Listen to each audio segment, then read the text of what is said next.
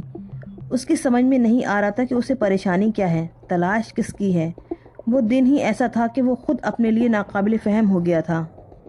مگر جیسے ہی اس کی نظریں بس اسٹاپ کی طرف آتی ہوئی فرزانہ پہ پڑی، اس کی سمجھ میں سب کچھ آ گیا تھا۔ وہ فرزانہ کو تلاش کر رہا تھا، اس کا منتظر تھا۔ اس کے ساتھ ہی اسے شوق لگا۔ یہ کیا؟ یہ تو اس کے مزاج کے خلاف تھا، اس نے کبھی کسی لڑکی کو اتنی اہمیت نہیں دی، لیکن نہ چاہتے ہوئے بھی وہ بس میں اور گھر پہنچ کر بھی فرزانہ کے بارے میں سوچتا رہا۔ یہ ایک غیر معمولی بات تھی۔ اسے تسلیم کرنا پڑا کہ فرزانہ نے اسے اس انداز میں متاثر کیا کہ پہلے کبھی کسی لڑکی نے ایسا نہیں کیا تھا۔ وہ اس کے بارے میں سوچتا رہا۔ اس لڑکی سے جس صورتحال میں تعلق پیدا ہوا تھا، اس کے تحت اسے اچھی لڑکیوں میں شمار نہیں کیا جا سکتا تھا، مگر وہ جانتا تھا کہ وہ ایسی ویسی لڑکی نہیں، وہ بہت اچھی ہے اور وہ اس سے شادی کرنا چاہتی تھی۔ شادی سلیمان کے لیے ایک ایسا دور کا امکان تھی جس کے بارے میں اس نے کبھی سوچا بھی نہیں تھا اور سوچنا چاہتا بھی نہیں تھا۔ پھر اسے ایک اور شاک لگا۔ اس کے دل میں فرزانہ کے پاس جانے اور اس سے ملنے کی خواہش پوری شدت سے ابھری تھی، ایسی کہ ایک بار تو اس نیت سے اٹھ بھی گیا تھا۔ اس نے خود کو روک تو لیا، مگر اس کی جھنجھلاہٹ اور غصہ اور بڑھ گیا۔ یہ بے بسی اس کے لیے نئی بھی تھی اور بے حد ناپسندیدہ بھی۔ دل اس کے دماغ کے فیصلے کے خلاف مزاحمت کر رہا تھا، اسے اکسا رہا تھا۔ لڑکیاں اس کے لیے ایک ایسے خوبصورت رستے کی حیثیت رکھتی تھیں جس سے ایک بار اور بعض حالات میں چند بار گزرا جا سکتا تھا۔ وہ پڑاؤ ڈالنے تک کا قائل نہیں تھا۔ ایسے کسی راستے پر گھر بنانے کا تو سوال ہی پیدا نہیں ہوتا۔ اس لمحے سلیمان نے ٹھنڈے دل سے یہ فیصلہ کیا کہ وہ اپنے اندر کی یہ جنگ پوری طاقت سے لڑے گا اور یہ جنگ کسی قیمت پر بھی نہیں ہارے گا۔ وہ ایک عام سی لڑکی کی احمقانہ خواہش کے آگے کبھی نہیں جھکے گا۔ مگر اس رات اسے نیند مشکل سے ہی آئی۔